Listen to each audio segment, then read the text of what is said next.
BNP বলেন আর জামাতে ইসলাম বলেন, আওয়ামী লীগ বলেন, জাতীয় পার্টি বলেন, বাংলাদেশে এই দলগুলা, এই চারটি দলই কেউ কোনোটাই বিপ্লবী দল নয়, সবগুলাই গণতান্ত্রিকভাবে প্রকাশ্যে রাজনৈতিক কর্মকাণ্ড পরিচালনা করা একটি রাজনৈতিক দল, দেশের সংবিধান মেনে এবং সংবিধানের প্রতি আনুগত্য রেখেই তারা কিন্তু রাজনীতি করছে। বিপ্লবী দল যেগুলো হয় বা ওই যে গোপন সংগঠন যেগুলো হয়, সেগুলো সাধারণত ওই সংশ্লিষ্ট দেশের বা ওই সমাজের ওইখানে যে কনস্টিটিউশনাল ব্যাপারগুলো আছে বা সংবিধান আছে, সেই সংবিধানকেও তারা কিন্তু অনেকটা মানে না। তারা তাদের মতো করে একটা নতুন সংবিধান মেনে ওইটার বেসিসে তারা কাজ করে, যে কারণে তারা বলে বিপ্লব হলে সবকিছুই ছুড়ে ফেলে দিতে হবে, এক্সকিউজ মি, করে দিতে হবে। কাজেই বিএনপি কোনো বিপ্লবী দল নয়। তিনি যথার্থই বলেছেন বিএনপি।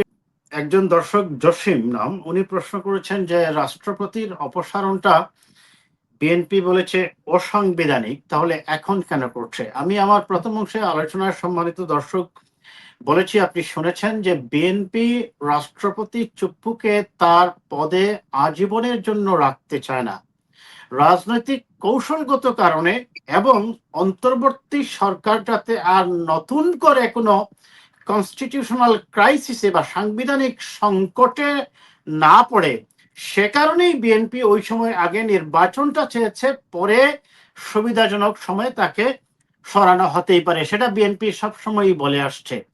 এবং এখন হয়তোবা বিএনপি মনে করছে যে তার সময়টা সুবিধাজনক, তাকে এখন সরানো প্রয়োজন। কিন্তু অনেকেই প্রশ্ন করতে পারেন কেন সরকারের 5 মাস পরে? দেখুন, সরকার ক্ষমতা নেওয়ার 15 দিনের মাথায় বা 20 দিনের মাথায় যদি এসে আবার ওইটা করতো, হয়তোবা আমি আমি মনে করি বিএনপি ওই রকম তাড়াহুড়াতে যেতে চায়নি, ধীরে সুস্থেই করেছে। কারণ আবারও আমি বলছি যে রাষ্ট্রপতির পদটা এমনভাবে তৈরি করা সাংবিধানিকভাবে, সেটা তার হাত পা কিন্তু বাঁধা। তিনি চাইলেই কোনো ধরনের পলিটিক্যাল ডিসিশন মেক করতে পারেন না। কাজেই তার এই পদটা থাকাটা হচ্ছে একটা জাস্ট প্রতীকী পদ। কাজেই রাষ্ট্রপতিকে সরানোটা অসাংবিধানিক নয়, সেটা সাংবিধানিকই যদি কোনো সরকার মনে করে যে তিনি ওই পদের জন্য এই মুহূর্তে আর যোগ্য নয়। কাজে বিএনপি সেই সিদ্ধান্তটাই নিয়েছে, এই মুহূর্তে মনে করছে তোমাকে সরিয়ে দেবে। এখন আরেকজন ভাই একটা কথা বলছেন যে জনাব নাসিমুল গনি সাহেবের যোগ্যতার কথা, প্রজ্ঞার কথা। দেখুন, আমি এই কথাটা অনেক জায়গায় বলেছি, বিশেষ করে বেগম খালেদা জিয়াকে নিয়ে যখন অনেকে কথা বলতেন, an academic certificate is not the guarantee to be a good administrator or to be a good leader.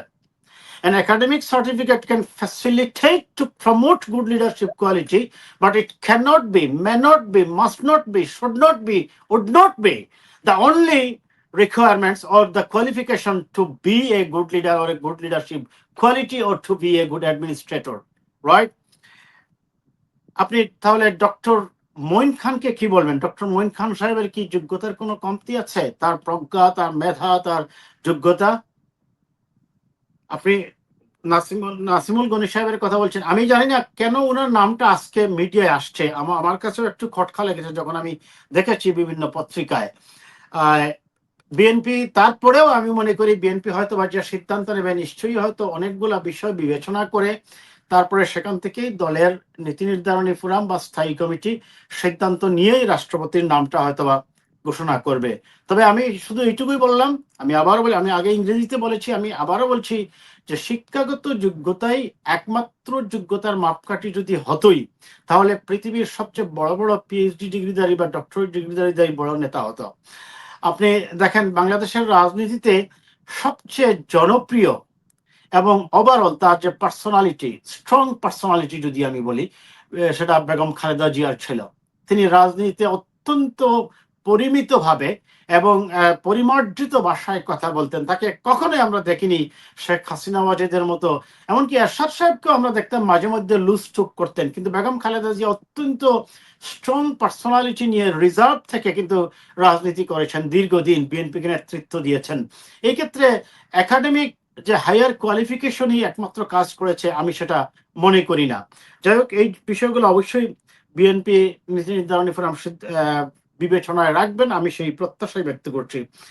আর নজরুল ইসলাম সাহেব যেটা বলছেন যে বৈধতা দেয়া নয়, দেখুন রাষ্ট্রপতির এই পদে কিছুদিন থাকার ব্যাপারে বিএনপি হয়তো মেনে নিয়েছে, আমি আবারও বলছি, নতুন সংকট সৃষ্টি না হওয়ার জন্য।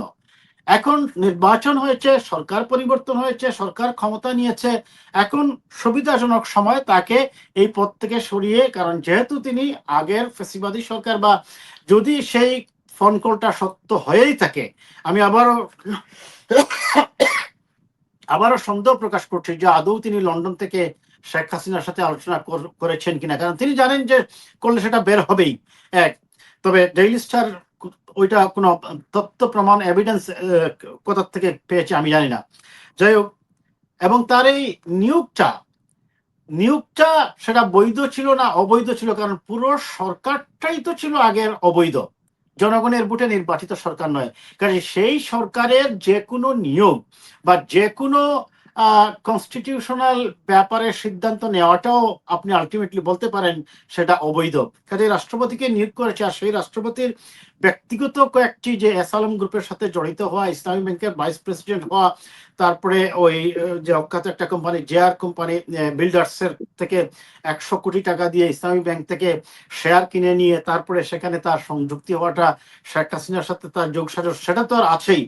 তা আমি রাষ্ট্রপতি চুপ্পুর ব্যাপারে এইটুকু বলবো যে ইটস টাইম নাও যে তাকে চলে যেতে হবে, এবং বিএনপি তার সিদ্ধান্ত নিয়ে। এবং আপনারা এখানে আরেকটা জিনিস বলছেন যে কে একজন দর্শক বলছেন বোধহয় যে সকলের সাথে আলোচনা। দেখুন, সত্য কথা বলতে কি, পৃথিবীর কোনো দেশে আমি দেখি নাই যে সরকারি দল বিরোধী দলের সাথে আলোচনা করে কোন পদে কোন কি নিয়োগ দিবে এটা করে। আমি সেটা দেখি না, সাধারণত কোনো দেশেই হয় না। সরকারি দল যারা ক্ষমতায় থাকে তারাই তাদের দলীয় ফোরামে সিদ্ধান্ত নিয়ে এখান থেকে যাকে যোগ্য মনে করে তাকে নিয়োগ দেওয়া হয়। আপনার প্রশ্নের দ্বিতীয় অংশ ছিল, জনাব মির্জা ফখরুল ইসলাম আলমগীর সাহেব বলছেন যে বিএনপি বিপ্লবী দল নয়। দেখুন, তিনি যে সেন্সে, আমি তার কথাটার সূত্র ধরে যদি বলি, তিনি যে সেন্সে বলেছেন বিপ্লবী দল এক জিনিস, আর একটা হচ্ছে গণতান্ত্রিকভাবে প্রতিষ্ঠিত প্রকাশ্যে রাজনৈতিক দল, দুইটা কথা ভিন্ন। বিপ্লবী দল শেখ হাসিনা ওয়াজেদের বিরুদ্ধে বা আওয়ামী শাসন বা ফেসিবাদী শাসনের বিরুদ্ধে যে আন্দোলন হয়েছে, সেই আন্দোলনের এক পর্যায়ে শেখ হাসিনা ওয়াজেদ ক্ষমতা ছাড়তে বাধ্য হন, কিন্তু সেটাকে বিপ্লব বলা যাচ্ছে না। বিপ্লব হওয়ার ক্ষেত্রে বা অভ্যুত্থানের ক্ষেত্রে আপনি আলটিমেটলি এটার আউটকাম কিন্তু সেমই, কিন্তু বিপ্লবী দল বলতে যেটা বোঝায়, যেমন পূর্ব বাংলা কমিউনিস্ট পার্টি বা সর্বহারা পার্টি, যারা গোপন থাকে, মাঝে মধ্যেই তারা তাদের বৈপ্লবিক কাজগুলা বা প্রকাশ্যে তারা হয়তো বা বম্পিং করে বা আক্রমণ করে কিংবা কোনো ধরনের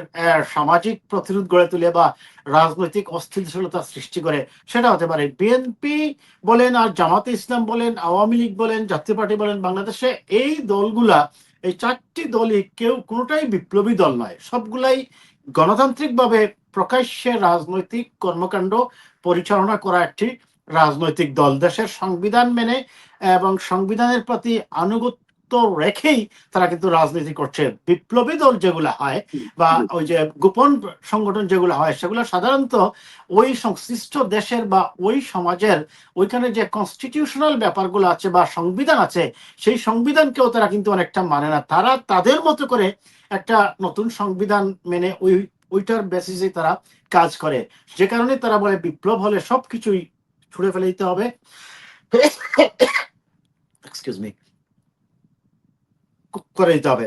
কাজেই বিএনপি কোনো বিপ্লবী দল নয়, তিনি যথার্থই বলেছেন বিএনপি একটি গণতান্ত্রিক রীতিনীতি মেনে চলা একটি গণতান্ত্রিক রাজনৈতিক দল। ধন্যবাদ।